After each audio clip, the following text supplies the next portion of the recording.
Hello everyone. Welcome back or welcome to the Human Condition podcast. This episode's going to be a little bit different. I had a wonderful conversation with a friend of mine, Karan Gera, a blues musician, a great follower and admirer of jazz music, but most importantly, a great storyteller. We discussed the story of jazz, its history, its origins, evolution, the different styles, and some wonderful musicians that it has produced over the course of the past century. So I hope you enjoyed. Good to see you, man. Thank you for joining the podcast. I'm really glad that you did because I think among all my friends, you're probably the most enthusiastic person about jazz and music in general, and maybe even the most knowledgeable. So thank you for joining, man. Pleasure's all mine.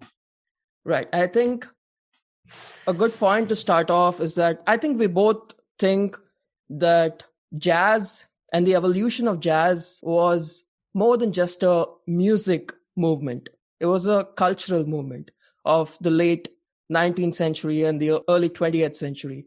And what makes it so great is that it was the intertwining of cultures, two cultures that were so formidably different and wide-ranging.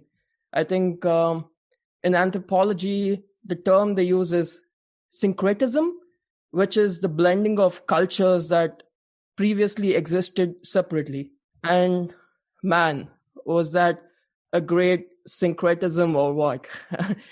It was just a beautiful cultural movement. So I think that's something that we both agree on, yes? Indeed. It is something we can sufficiently agree on. It's incorporation into the mainstream. Its subsequent route by which it became a significant part of world culture, by which it became a significant part of music, of social interaction, of society itself, has been integral, and it has been a defining factor of the 20th century. Mm-hmm. One of the most defining factors, I would say, of the 20th century in terms of music and culture that it's affected. So let's start off at the very beginning. I think, and it is a matter of fact, that jazz owes itself to the black man and the misery or the blues of the black man. And I know that you're a blues man, you're a blues musician, and you have great affinity towards blues. And jazz also owes a lot of its early origins to blues music. So how did that start off? Maybe you can start off there. Well, I guess if you have to really look back at how jazz evolved as a concept before it became a musical art form, you have to understand the mindset of the black man living in the late 19th century and early 20th century. This was a movement that had just gotten out of the deep wrenches of slavery, and they were just trying to find their footing amidst a period of Reconstruction. Mm-hmm. A period where black music was supposed to become a lot more than it ever was. It had its roots in the blues, as you've mentioned, the blues, which came from the deep South, from places like Memphis, from places like the Mississippi Delta, and more importantly, especially when we talk in the context of jazz, from the great city of New Orleans, Louisiana.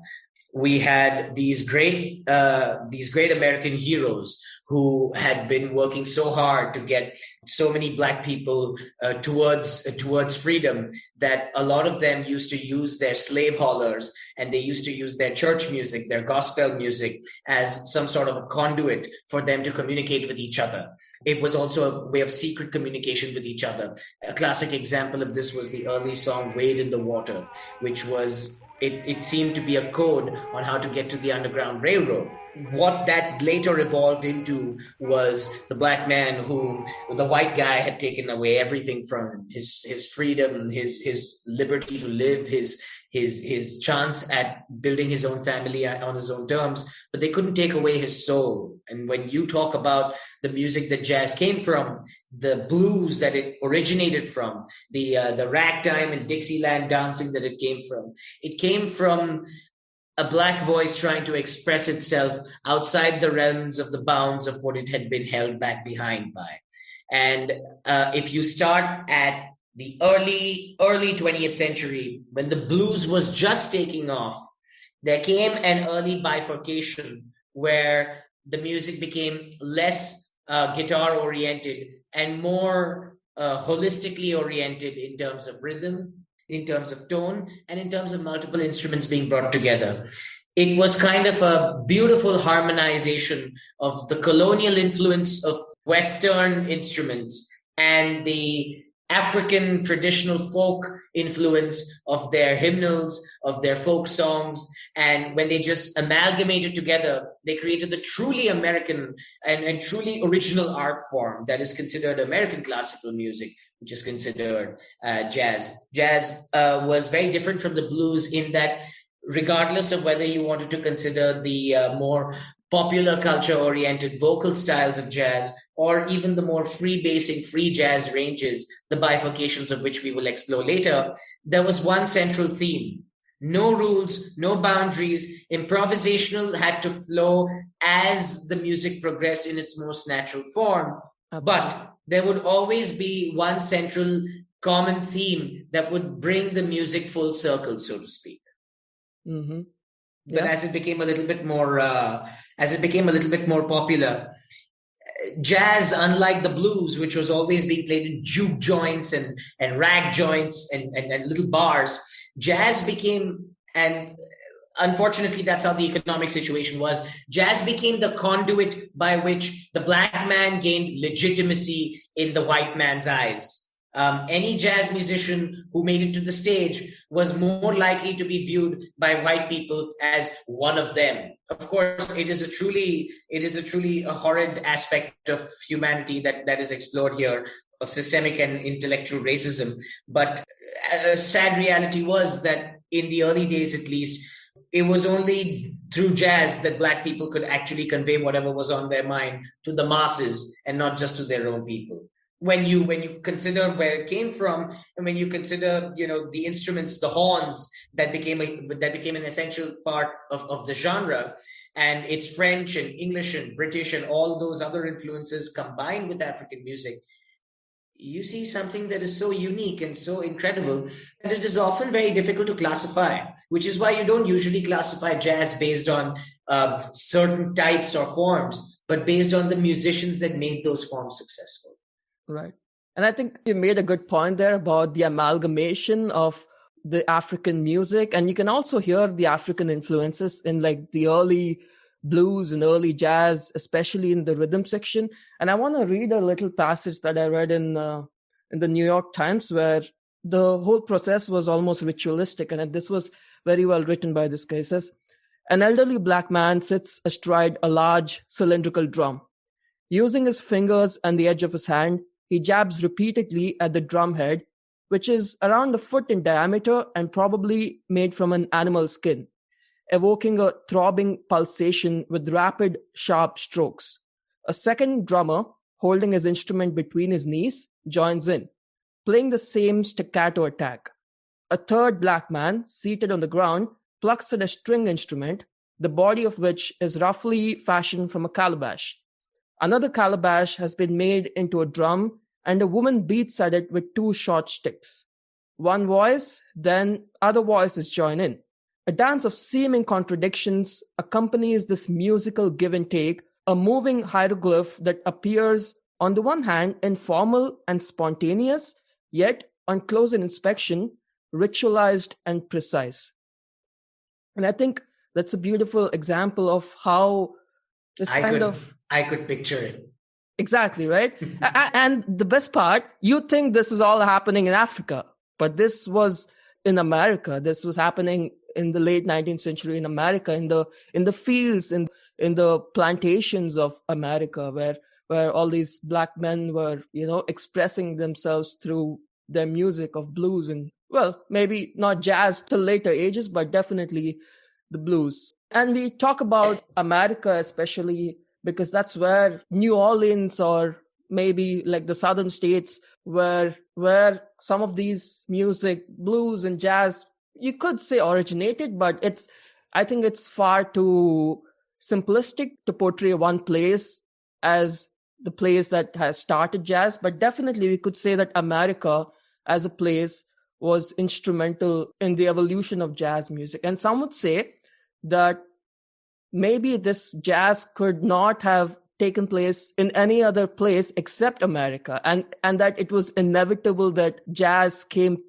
broke through in America because of so many factors that came together, because of the Black subculture, which at the time composed of 10% of all Americans were like Black people, and they were a minority, and the music that they played in the beginning wasn't mainstream music, and the blues and jazz kind of made it to the mainstream stage, which is absolutely incredible given that they were a minority group. A lot of factors had to come together for the evolution of jazz, right? Like social, political, and cultural factors had to be at the right place at the right time, and that happened to be America. So maybe you can talk about why America, like what's the deal with America and why the jazz developed there? Well, I guess you could chalk it down to the cultural amalgamation of what took place in America at the time, because you have to remember that this is, as a former biomedical researcher, I like to think of things in terms of the human body. Mm-hmm. So if jazz itself, as a form of music, was a baby, it was certainly born in New Orleans or close to New Orleans, but its genetic code from its parents is far stretched behind through whatever we've discussed thus far. But when you look at let's put a more concrete time point on this. At the moment when jazz started to become commercialized, started to enter the mainstream, which was the 1920s, which became known as the jazz age, the roaring 20s. With Duke Ellington and like Benny Goodman and people like these, yeah? Even before them, we're talking early Dixieland styles, ragtime styles. Mm-hmm. This was taking place in the local juke joints where you had people who were on the streets in these huge brass bands. Right. Maybe you could explain what a juke joint is.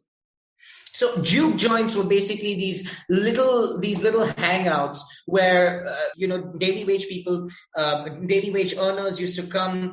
And they used to drink a lot, they used to smoke a lot, and they used to dance, they used to gamble, they used to engage in all of their vices. White people used to call them salons. Black people call them juke joints, because these juke joints were primarily operated only by Black people.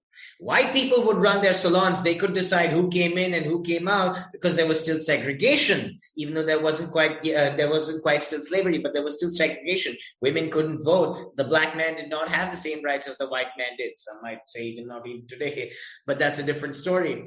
But it was in the juke joints that people from all across plantations and sharecropping and animal husbandry, former slaves and those which were not and those who were not slaves, those who were just immigrants. You had those people as well.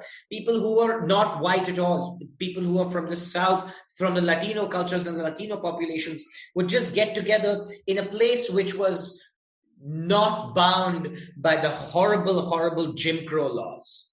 This was one sanctuary of the working man, where Jim Crow couldn't get his long hands, where nobody could encroach on the cultural fluency and the cultural fluidity of the place, a place where ideas were shared without the worry of what the white man might be listening in on, what the former masses would be listening in on, to make it sound cruder. So that's where jazz originally came about. But then, once it became a part of the New Orleanian movement of culture, and how it became something that would become a significant part of an evening where people would go to work. And then in the evenings, they would switch on the radio, they would listen to a record which featured a jazz musician, or they would go to a concert hall with their wives or their girlfriends or their spouses or whatever, and they would witness these concerts. At the time that it became a part of the mainstream, at the time that it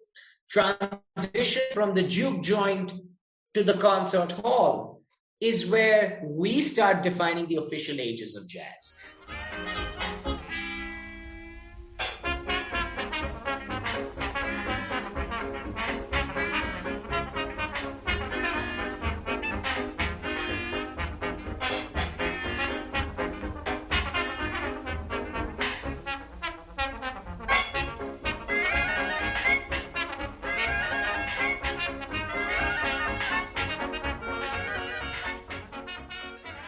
So this was a time when Dixieland was then truly, truly evolving, at a time when people like the Duke, who was trained by perhaps one of the greatest pianists that has ever lived. I believe we are talking about Dinah Washington. I could be wrong. Dinah Marie Washington, I believe. She played with Duke Ellington. She was one of the piano teachers who learned classical piano, but then ended up teaching people the techniques that would then become known as jazz. So you had Duke Ellington on one end, who as everybody very well knows was an incredible pianist, and on the other end you had Louis Armstrong, who brought a whole different dimension to the trumpet and the rhythms and percussive rhythms that came to be known as the jazz rhythm, in the form of this particular form of music that then started getting propagated throughout the country. One thing led to another, and the music became popular. And then, as the industrial growth of the country started kicking in, and then people started moving to the new city of Chicago, because that was the new industrial city where all the jobs are coming in. All the blues musicians started going there. All the jazz musicians started going there. And suddenly you had little communities building up in Tennessee, in Louisiana, in the state of New York, in the state of Massachusetts, and in the state of Illinois. As it started to go across, as it started to cross these colony lines or state lines, the music itself started to evolve.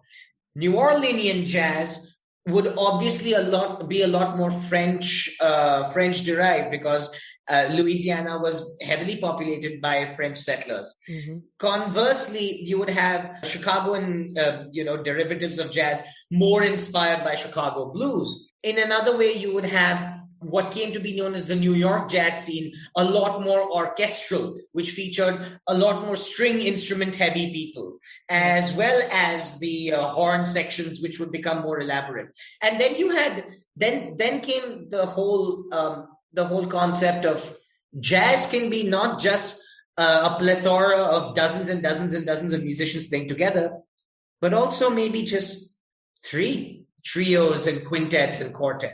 I think we're skipping like decades for that to happen. When you talk about jazz becoming mainstream, maybe even ragtime music, like someone like Scott Joplin, you could argue that he was the one who at the time, sold a lot of records of his ragtime music and kind of made it popular, but still it wasn't in the mainstream. And at that time, even till the 1920s, I think maybe Benny Goodman was one of the first people who accommodated white people into his band. It was still like, segregation was still present in those times, and it wasn't all too well accepted by the people of America. And as a student of philosophy and like someone who's interested in cultures and anthropology, it makes me think, like, why there's got to be, it can't be just the music. I mean, the music has been there since like hundreds and thousands of years. What exactly changed in those circumstances that kind of started appealing to people, especially young people? Because a lot of this Dixieland and swing music was music for dancing, right? And I think the one key point was that at that time, at the end of the 19th century, the Western world was kind of parting its ways with Victorianism, right? Like the Victorian era was ending, and in the Victorian era, ideas like self-control, order, decency were heavily emphasized on. People wouldn't have sex, or sex was basically confined to the marriage bed, and even nudity wasn't allowed. Even the feminist movements at the time were kind of only restricted to care for prostitutes and stuff like that. Women weren't really allowed to come out and express themselves and go to bars and drink. So I think the end of the Victorian era appealed to a lot of young folk, especially because now they could go drink at a party and dance to swing music. One thing changed though. In 1920, there was a little thing called the 18th Amendment. And when the 18th Amendment came about, everything changed. Prohibition. Prohibition was the focal point, the singular, tipping point, which caused the fulcrum to switch completely. This was now making people jittery all over the world. There were people all across the continental United States who were working longer jobs, who were now working industrial manufacturing jobs, and they needed a way to unwind. Suddenly, the entertainment industry became everything that people wanted to handle. You had Atlantic City popping up. You had New Orleans becoming even bigger than it ever was. New York City started getting influences from everything ranging from African folk to Cuban music to French vaudeville influences. All of them just sort of came together and manifested in what was then earlier known as big band jazz. And big band jazz always had one thing in common: the band leader. So you had band leaders like Count Basie, or you had band leaders like, Duke Ellington, or you had people like Benny Goodman, like who you mentioned. You had people like the earliest influence I remember of the Frenchness in jazz was because of the clarinet player, Sidney Bache. Sidney Bache was one of the first people who was able to bring an entire jazz band together, centered on the compositional variation that comes from a clarinet. So as starters, these people started playing music that was directly known as a derivative of ragtime and Dixieland. Once it entered the bars and once it entered the concert halls, it was then known as swing, because of the traditional dance movement that accompanied it with. And it was always fast paced, and it was always, it was always very energetic and very full of pump. And every once in a while, those songs would slow down. And they would suddenly be more derived towards the waltz, towards the waltz derivatives. At every stage of its cultural voice, jazz was always compared to classical music. The early listeners of jazz were like the early listeners of rock. They considered themselves rebels. They considered themselves outside the norm of, say, Schubert or Mozart or Strauss or anybody else. But little did they know that what they were creating then, what band leaders like the Dorsey brothers were creating then, would be something that would be equally centered on rhythm as well as on soloism. Mm-hmm. The amalgamation of these things came together in an incredible fashion and exploded onto the scene in the 20s. So when you talk about the 20s, you will talk about swing music. You will talk about, and this would continue even after the 18th Amendment was repealed in the 21st Amendment. And that begins the 1930s, where jazz started becoming a part of recordings, when it started becoming a part of vinyl recordings. So then you had people like Louis Armstrong, who at the time had just transitioned from a side soloist in a band. I think he was in Fletcher Henderson's band, and then he became his own band leader. His movement into jazz was a focal point because until that time, it was still pretty much just instrumental. Mm-hmm. Then this guy brings his unique gruff little imperfect voice and makes it sound beautiful.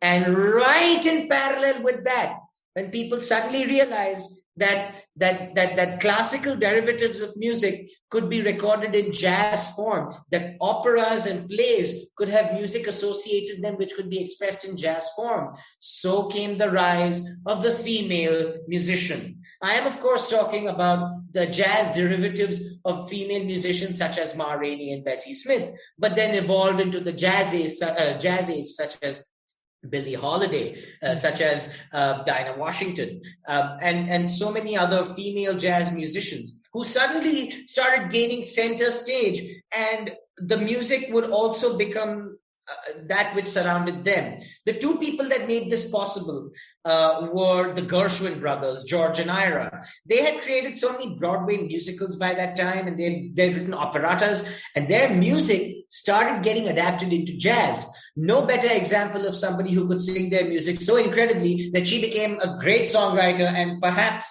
one of the most crucial figures in jazz, and one of Louis Armstrong's long-term collaborators, Ella Fitzgerald. This was a transition where jazz was not just about swing or ragtime, but it also became about the one thing that keeps humanity going: romance. Romance, yeah. Romance and love. So that particular age was what catapulted jazz into the mainstream. The moment it became about romance, the moment you had Ella Fitzgerald, swinging her dainty body across the stage and singing "Pennies in the Street," "Moonlight in Vermont," I've been going crazy about you, and so many other classic songs. That was when people knew, okay, this is a lot more accessible. Now, all of a sudden, jazz was the popular music. Jazz was the in thing. Jazz was the new flavor of the month, flavor of the week, flavor of the year, flavor of the decade. We note this time as a huge uptick in theatrical performances directly linked to chamber music, which became incorporated in jazz. But as we went further beyond the 1930s and we slid into the 1940s, then we came into a transition where no longer would jazz music just be about big band, but the evolution of what it could be, the evolution of small band jazz and solo driven jazz and composer driven jazz, which would then become kind of the most clear focal point of jazz that we recognize as an inherent tribute to its innovative and improvisational nature. Right. Of course, if one was to talk about that, one could never begin a conversation without people such as Charlie Django Parker, Reinhardt, exactly, yeah. Lonnie Johnson, and the two people that they influenced in great entirety, one of whom was Charlie Parker, and the second of Dizzy? whom was... Pardon? Dizzy Gillespie. Yes, the second of whom was Dizzy Gillespie. Because at this time, you suddenly had key figures whom every upcoming jazz musician wanted to perform with, because they knew if they performed with them at least once, several other doors would open for them. These were the few pioneers, such as Charlie Parker, such as Dizzy Gillespie, and the effervescently curious piano players such as Duke and Thelonious Monk, who brought in a lot more complicated polyrhythms and complicated patterns, which then started becoming the two major bifurcations of jazz as we know them: hot and cold, hot and cool, bebop and cool, bebop and ballad, bop and ballad, hard bop and ballad. All these bifurcations came from people such as Max Roach, people such as Dizzy Gillespie, people such as Bud Powell, Thelonious Monk, Charlie Parker, because they all brought in their own styles. Suddenly, jazz was not just, some pop singer being, singing about going to bed on a Friday night after a long seance through the park, or some sort of chivalrous affair with a woman. No. Suddenly, jazz became very academic. Suddenly, only the geniuses could follow it. And some would argue that might have disconnected jazz a lot more from music. I disagree, because the blues and jazz started to influence each other in cross sections even more, especially because jazz became more concrete in its base of the blues scale, of the blue notes and the blue note scale, which I think you would be able to better elaborate. So I think the next key era of jazz, which we would obviously gloss over people like Frank Sinatra or Doris Day or Louis Jordan, because everybody knows about them. Everybody knows about their popular or pop derivatives of jazz. But what then later became known as the genre of music that has now had so many bifurcations and so many different babies of its own around the world was defined by people like Charlie Parker. Yeah, I think so. When you talk about bebop, that is what I would consider the true spiritual beginning of improvisational jazz. And there's nobody better to talk about bebop than you. Right. I would actually go a step back and say that maybe improvisation came much later, when jazz started becoming that the instrumental mastery and improvisation started with someone like Django Reinhardt. And I'm a massive fan of Django. And we're going to talk about, I think we have like this last section of favorite artists. And I'm going to just bring it up that Django Reinhardt is my all-time favorite jazz player. Like, he is just, the man had 2 fingers on his left hand, for God's sake. He played the fucking guitar with 2 fingers. That's amazing. That's just, and the way he played arpeggios and like the whole thing, improvisation, amazing. His collaboration with Stefan Grappelli, the whole era was emphasis on instrument and the mastery of instrument, which might have caused a disconnect with people because jazz did go down in the 1940s and the 1950s. You could attribute that to maybe something like the World War that was happening at the time, but it was certainly a movement that was a significant one in terms of how profound it was. And the essence of jazz at that time was upon improvisation and solos, which brings me to the point of self-expression, which is the key when you know how that self-expression came about, though. It came about when all of these big band players would then retire at the end of the night after a long show, but then just a few of these musicians would stick around. They'd stick around a little longer. So the juke joints, they keep the clubs, they keep the concerts hall a little bit. They keep them open a little bit longer for these musicians to just spitball and synchronize and harmonize and jam. When they started jamming, they started experimenting. They started experimenting with different chord progressions. They suddenly realized that the entire song did not have to follow the same rhythm. They suddenly realized that the entire song did not have to follow the same chord progression and the same chorus verse pattern, and that they could break out of these barriers and make it something more. That was where people like Django Reinhardt succeeded. That was where people like Charlie Parker could literally induce seizures in the minds of lesser consumers, so to speak, of jazz. I think jazz gained its true resurgence in the 50s. Likely, as you said, as the recovery from depression and recovery from the 2 great wars. You see, at that time, you already had people leaning more in towards the bebop age. You had new figures popping up everywhere with each their different style. Records suddenly started becoming a huge thing. Record stores, record companies, A&R executives started going nuts. Everybody wanted to sign new record players. And slowly... And bebop was hot at the time. Bebop was hot. Yeah. And it's funny how the name bebop came about, and it's how it sounds. It's literally how it sounds when you scat sing. It's like like bebop. Yeah, exactly. That's exactly. fantastic. And I think you have to. I think the next age that one must talk about with jazz, and a lot of people do not even bother listening to anything that comes after this age, is the age which could be, you know how like the birth of Jesus Christ is 0 AD. This is, in my opinion, the 0 AD of jazz. The release of the album, Kind of Blue. Of course, in 1959. See, you knew it. I knew it. We all know it. This was the album that you could walk up to. It's the most soul jazz album of all time, if I'm not wrong. You could walk up to a 4-year-old, you could walk up to a 4-year-old and you could, and they would be asking you, Daddy, what is jazz? And you would say, son, I'm going to play an album for you. It's called Kind of Blue.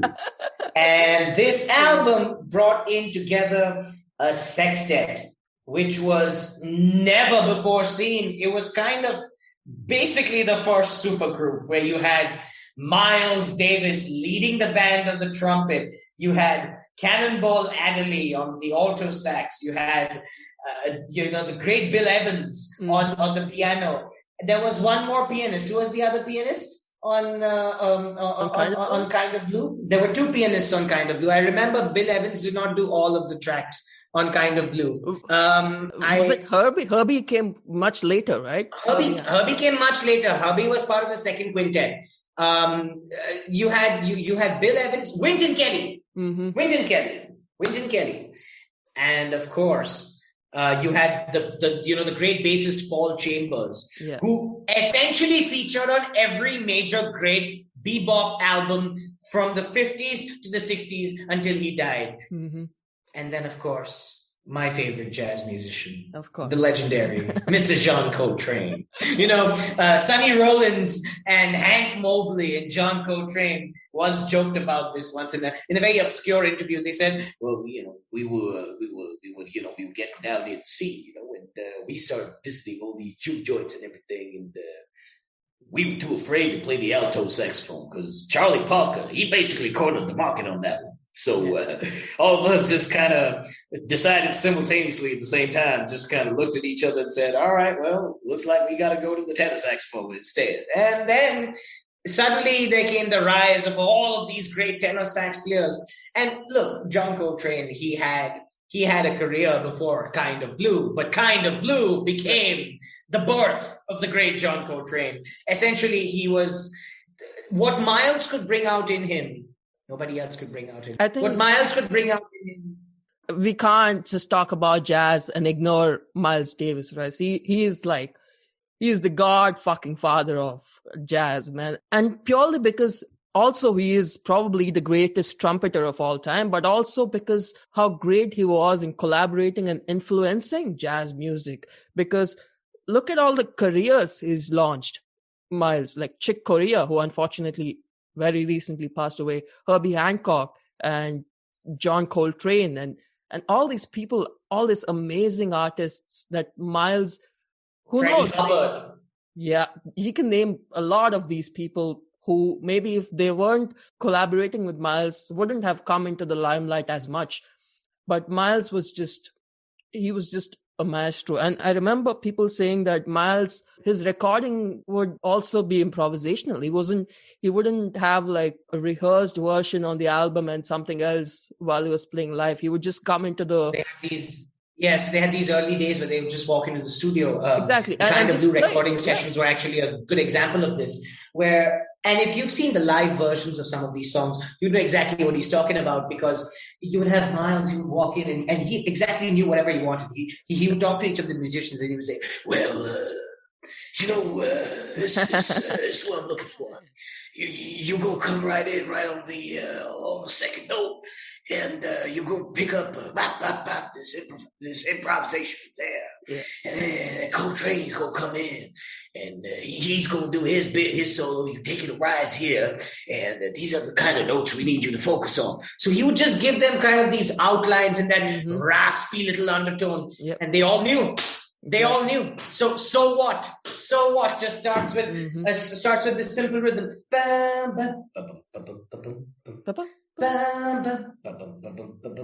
So Paul Chambers already knew what he was going to do, where he was going to start, and Miles Davis just starts slowly progressing. It just starts teasing the listener, going like, "Oh, you want me to tell you a story? Guess what? Here's the story.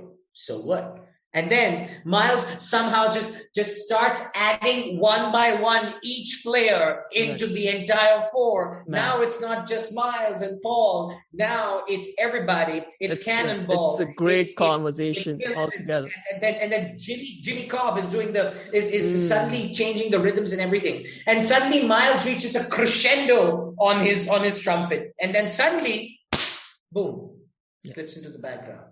Enter John Coltrane, picks up right where he leaves off and just sustains the entire energy through, kind of taking you on a journey. So What is perhaps one of the greatest beginning tracks of any album ever, because it leads into a great exploration of improvised modes, of improvised chord progressions, of the blues scale. Songs like All Blues or Freddie Freeloader are so melancholic yet very playful. Yeah. But by far my favorite song on that record, and the most defining song for me on that record, is one that brings out a very sentimental feeling.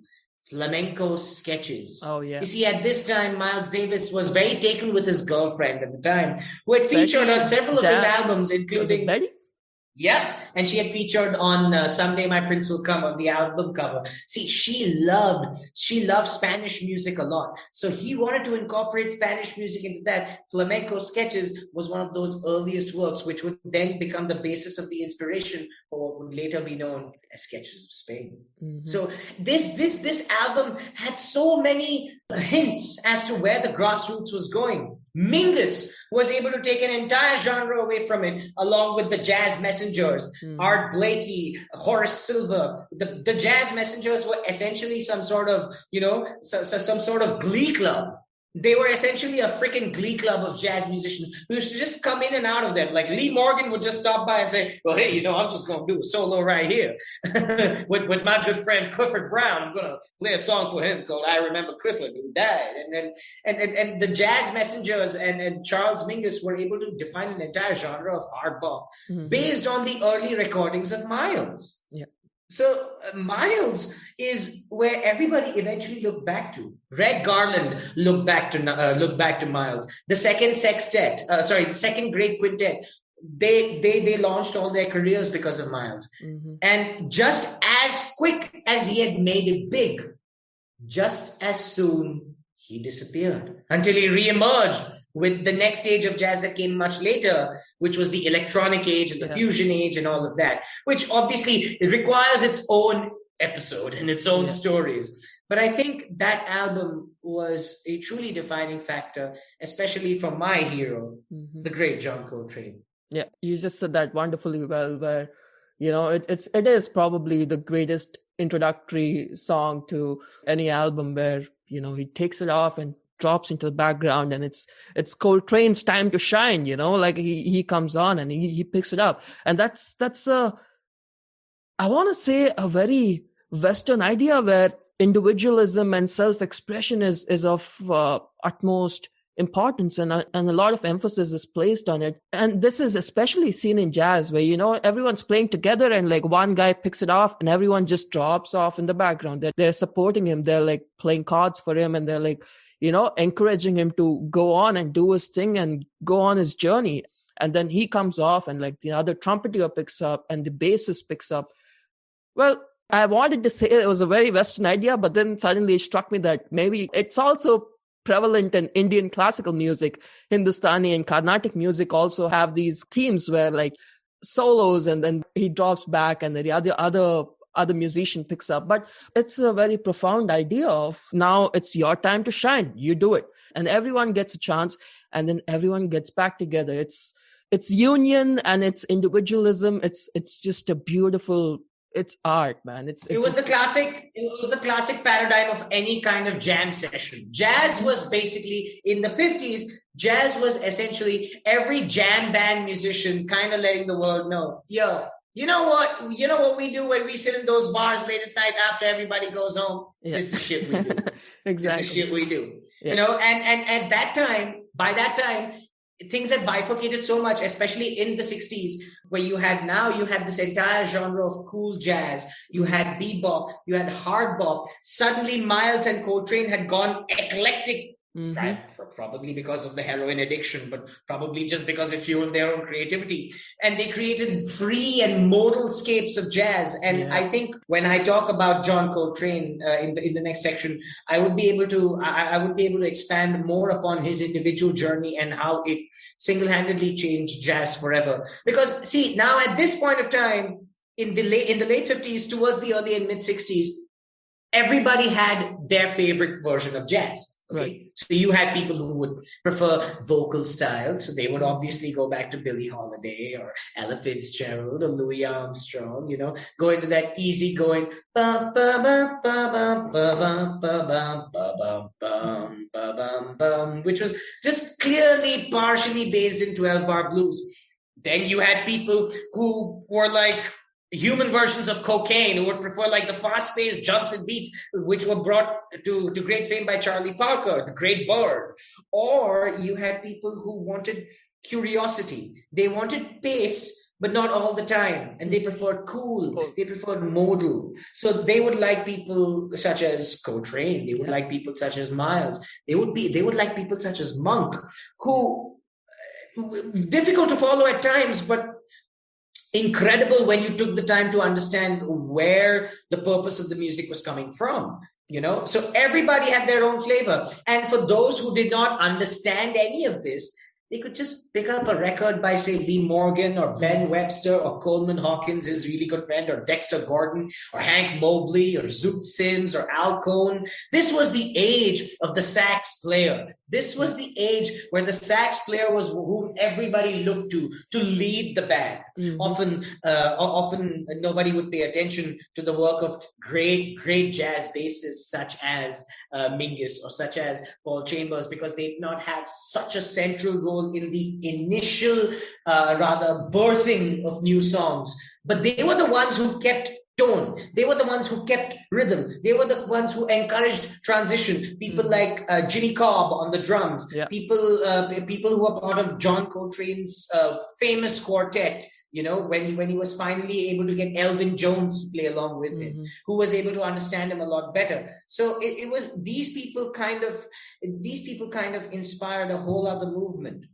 As if all of this wasn't enough, Coltrane's major changes in his life, which then brought about the spirituality form of music in jazz and kind of gave exploration to free jazz, inspired a whole new movement, which was then taken forward by people from the vanguard age like Eric Dolphy or Sun Ra. You know, and that's its whole other discussion. So all of a sudden, jazz was no longer just a pigeonhole. Jazz was an umbrella. Now that umbrella is just a huge ass canopy, getting bigger and bigger every day.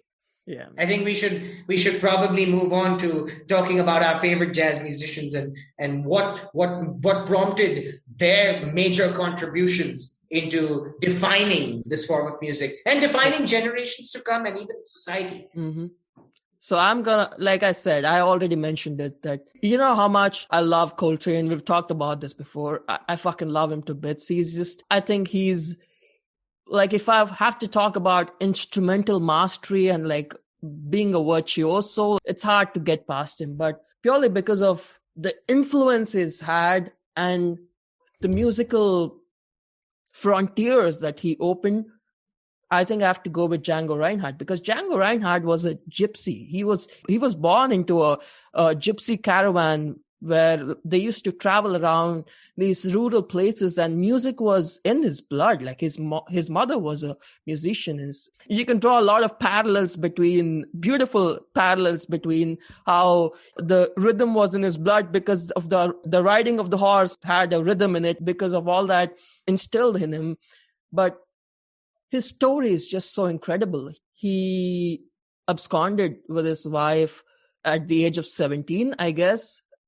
At the age of 18, his wife was making these artificial flowers out of celluloid, and by accident, Django just flips a candle in the caravan, and the celluloid, which was highly flammable, burns the whole caravan down. He almost dies, but he loses 3 fingers on his left hand, his playing hand, which is basically the thumb, the ring finger, and the small finger.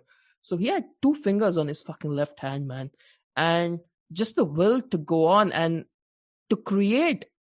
He, I believe, is solely the creator of the genre of jazz called gypsy jazz, or like some people call it jazz. Gypsy jazz. Some people call it like 3x4 bebop. Some people call it like a bebop waltz. He was the one. He was the guy who till date inspires musicians to do amazing things. And as someone who has a certain affinity towards guitar, I think he's just an exceptional talent, a generational talent.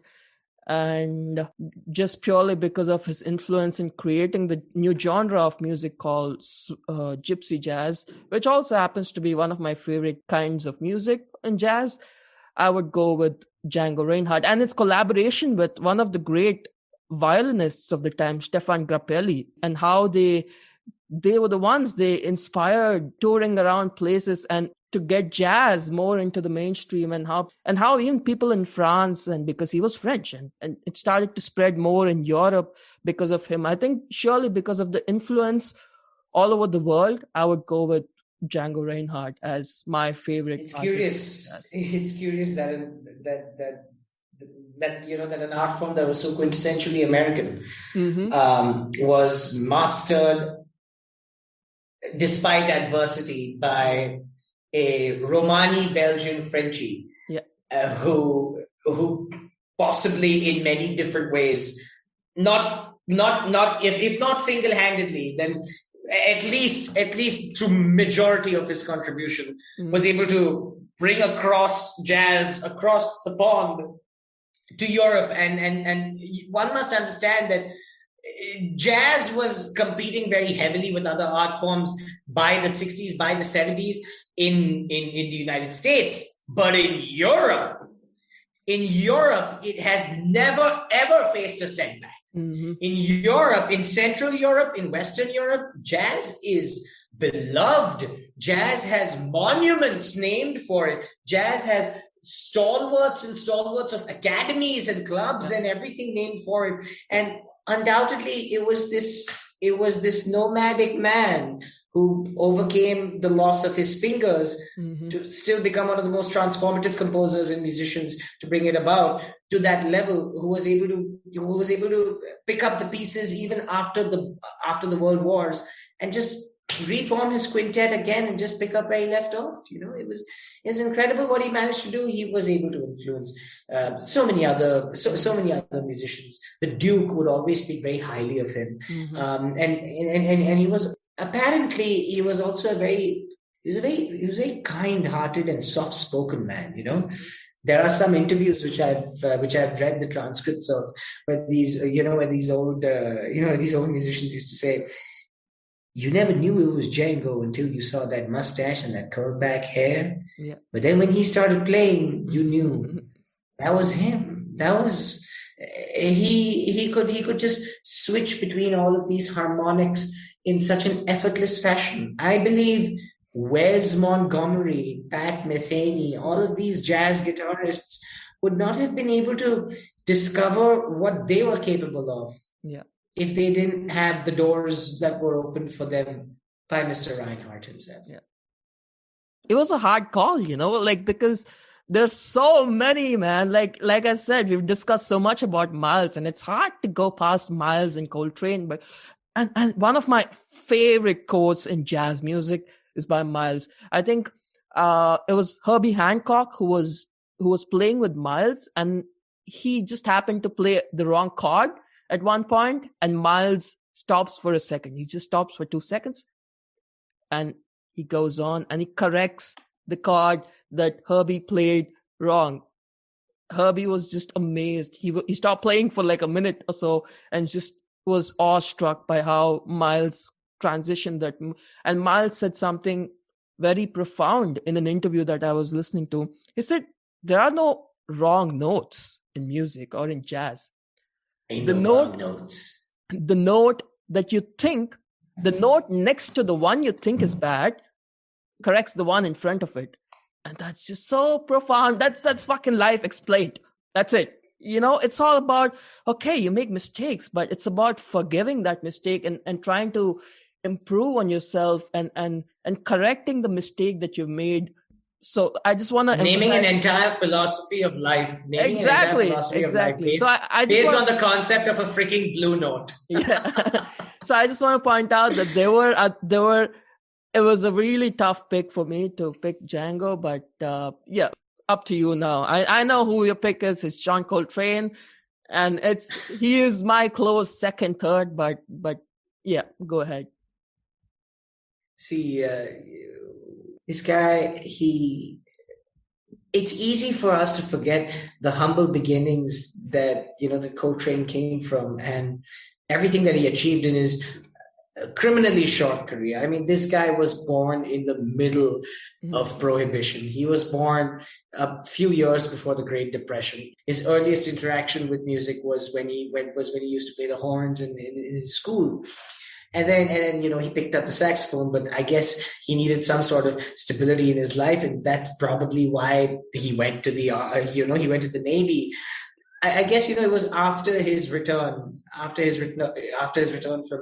from his naval service that when people like Ben Webster and Coleman Hawkins, the two great buddies of the 40s, were coming up, that he truly started to find his own voice. And I think just like with kind of Blue Note records and chess records had a huge amount to do with this. One man who possibly completely brought out the best in John Coltrane not a musician, not Miles Davis, was the sound engineer Rudy Van Gelder. Rudy Van Gelder was able to sit with John in a studio and just get something incredible out of him. I have read pages and pages of memoirs of John, and I think he was as much an expression of himself as he was an expression of everybody else around him. I mean, he was plagued by his addiction to heroin in his early years, but they were also some of his most pioneering years. I mean, he spent his breaking years just before Kind of Blue, recording albums with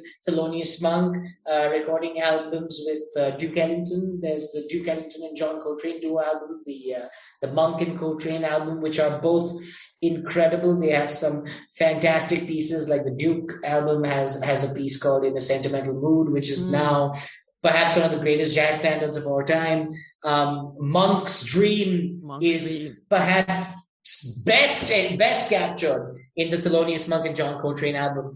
But I think it was Kind of Blue that completely changed him, because Miles was able to capture everything that was John Coltrane. And unfortunately, his relationship with Naima had already been deteriorating by that time, his first wife. But it was not like he didn't love her. It was not that he was intentionally abusive to her or anything. It's just that he was in such a dark place in his life personally that he couldn't express the feelings that he really wanted to. And the only thing that made sense was the music. I think when he finally split apart from Naima, a major change came in his life. Not before he recorded so many albums, like all the albums that he recorded as collaborations. Like, for example, the album that he recorded with Tommy Flanagan and Kenny Burrell, which is called The Cats. Or the albums that he recorded, the cool albums and the ballad albums that he recorded with jazz singer Johnny Hartman, which songs like Lush Life and My One and Only Love. These are hallmarks into the idea of what a ballad player like John could bring about. He was able to play these extremely complex notes in extremely fast and complex modes, but he knew how to slow it down better than anybody else. I mean, he could just sit in with the Red Garland trio, with Red Garland, Art Taylor, and Paul Chambers, and just come up with an album like Training In, or the Red Garland trio with John Coltrane, or albums such as The Last Train, Dakar, Kenny Burrell and John Coltrane, Set in the Bass, Standard Coltrane, Black Pearl, Stardust, Bahia, all of these albums. And now we're not even beginning to talk about the Blue Note albums that he made, like stuff like Soul Train or Blue Train. Each of them were their own story. Each of them were their own unique form of artistic expression. And whether he collaborated with people like Lee Morgan or Paul Chambers or Curtis Fuller or people like Red Garland or people like Jimmy Cobb, everybody was able to influence him in a very unique way. Freddie Hubbard used to speak so highly of John that he always said that there were two John Coltranes. There was the John Coltrane that everybody knew before Giant Steps. And then there's the John Coltrane that everybody knew after Giant Steps. Because 1959, this guy was just coming off the hot success of Kind of Blue. And he brings a whole new dimension to the meaning of what it is to play jumping through modes, rather than just jumping through chords. Yeah. Phrasing did not make any sense anymore because it was too mainstream for John Coltrane. No, big deal. Suddenly, Atlantic Records just swoops in and picks him up because, at that time, Miles' contract with John was just about to come to an end. He was on his way out of the quintet because I think he was ready. He was finally ready to explore his own sound completely, and not just as a participant in other great musicians' albums, but he wanted to double down on his own.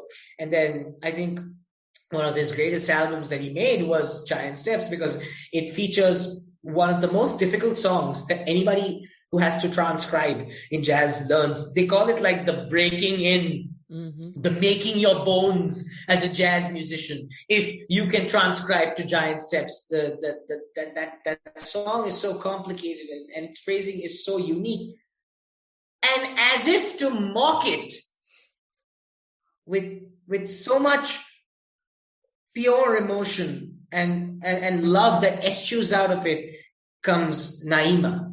And you could always feel the regret in his horn when you could hear the intonations of Naima. Every live performance of Naima was was very unique. His performances in Belgium later on when he played Naima were very different from his performances in the US when he played Naima, because every time he thought of her with something else. He was going through a very dark phase in his life, and then things changed. Alice walked into his life, and this was an accomplished pianist, a great musician in her own right. And I guess the romance was just a whirlwind. It was just the right fit. Their children would later on continue to become stalwarts of their own, such as Ravi. And it's just, they made something else. Alice made him connect with a much more fundamental aspect of his being, an aspect that Prestige Records had not been able to bring about by then, Blue Note hadn't been able to bring about by then, Atlantic hadn't been able to bring about by then. He knew that he had to get over his addiction, and he found spirituality as a savior for him from addiction. He wasn't a very religious man. He was a very spiritual man. Mm-hmm. He took influences from Hinduism, Christianity, Judaism. He took influences from even Zoroastrianism. The religion of the Parsis. He took influences from all of these, and he started to explore a whole different side of himself. And those years when he was with Impulse Records, he again started working with Rudy Van Gelder, who had already recorded with him, in Prestige Records. So he had already reached a level of comfort. And that was when he was able to form his great, great classic quartet. This was when he was able to truly refine his sound, when he was able to lock down McCoy Tyner, Jimmy Garrison, and Elvin Jones. He started making standards, and he transformed one of Roger and Hammerstein's great songs, My Favorite Things, into something completely different on the soprano and sopranino saxophones. But nothing defines Coltrane. Even his subsequent albums until his death in 1967, all his avant-garde albums, all of his spiritual albums, none of them could come close to an incredible, unparalleled 4-part suite. The suite that literally was so good. It was so ethereal. It was so unique. It was so awakening that it inspired its own freaking religion, the Church of Saint Coltrane. I am, of course, speaking about acknowledgement, about Psalms, about acknowledgement, about Psalms, about those 4 great, beautiful tracks, which in many ways, acknowledgement, resolution, pursuance, and Psalm were able to characterize all the different phases of his turmoil, to together be known as his affection for his spirituality, his affection for life itself, his affection for his wife, his children, both from his previous wife and his current wife, and his various bonds that he had made, throughout his time alive. He came to have a new appreciation for life, which he has written about before, and that's why he called the album A Love Supreme. Because that's what it is. Mm-hmm. It is the only album in which you hear his voice, that spiritual chant, a love supreme, a love supreme. It sounded so full. McCoy Tyner was able to bring something so surreal onto the piano. Later on, Tyner used to talk about it very heavily in how the album ended up changing his life. I think no other period could come anywhere close to it. I think the last 2 or 3 years of his life, when he started when he started experimenting with acid, that's probably when he started making all the avant-garde stuff. His two recordings at Newport, his recordings with the quartet at the Village Vanguard are priceless. You see these alternative forms of songs that he had recorded over ages, the pre-Miles and post-Miles era. Each of them contributed to the legend of John Coltrane. And look at whom he inspired. He inspired people across genres. He inspired people across instruments. He inspired Miles to keep going. Mm-hmm. He inspired Alice. He inspired Freddie Hubbard, Herbie Hancock. Every single great jazz musician that came after him always paid tribute to him.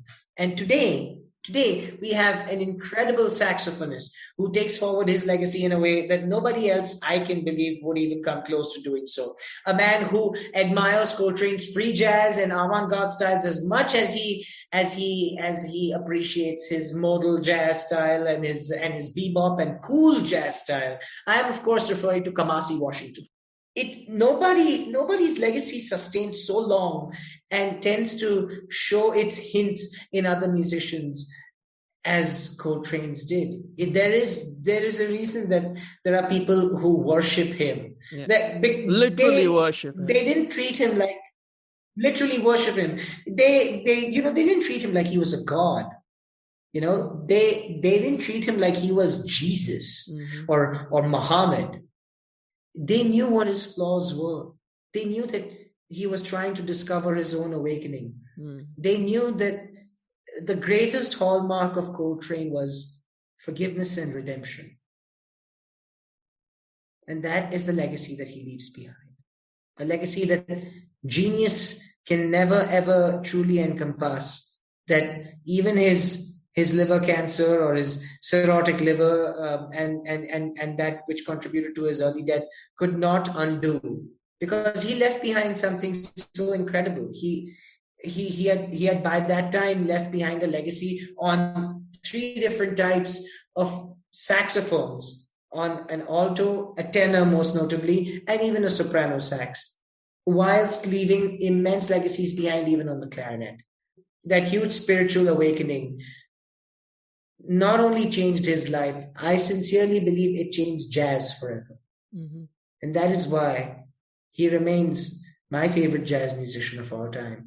There's nobody whom I connect to deeper than I connect to John Coltrane when it comes to jazz. And every album of his, or every album on which he has featured, they all tell me a different story. He tells me a different story. Yeah. He is my greatest strength and inspiration when it comes to following one's dreams and getting out of the well that one may sometimes find themselves falling deep into. Because if anybody could do it, it was him. And he did it till the very end at the Village Vanguard again and again. Man. Karan, bro, you just played fantastically well, man. Really, it was wonderful, man. For all the listeners out there, if you ever want to get a hint into what he was like as a human being and to what his music was, watch the documentary Chasing Train. Denzel Washington reads out the lines that John Coltrane wrote in his memoirs, and there are interviews with great saxophonists such as Sonny Rollins, the last of his great generation, people like Freddie Hubbard and others who gave great reverence to John whilst not leaving anything behind in what they told about his life. If people could be a bit more embracing of their own genius and use it in a way to convey something more meaningful about themselves, like John did, then I think humanity still has a lot more hope for the future. Of course, man. Karan, it was wonderful having you. And I could not ask for a better person to have a conversation with about jazz and music than you. And I believe it was fantastic. I feel so good. And yeah, thank you, man. Thank you. And I think we both shared, I think this was when we were in Hyderabad, we were talking and we both shared kind of a dream that we had, that, far away in the future, that one day we would have our own jazz bar and have like manage our own little jazz place where we could have musicians come over and have friends, be around friends, and make wonderful memories and interact with wonderful people. And I hope that one day our dreams come true. And here's to that, man. Cheers, Karan. Thank you. Cheers to that. Cheers to you. Thank you, brother. You have a wonderful day, and thank you for everything. See you, bro.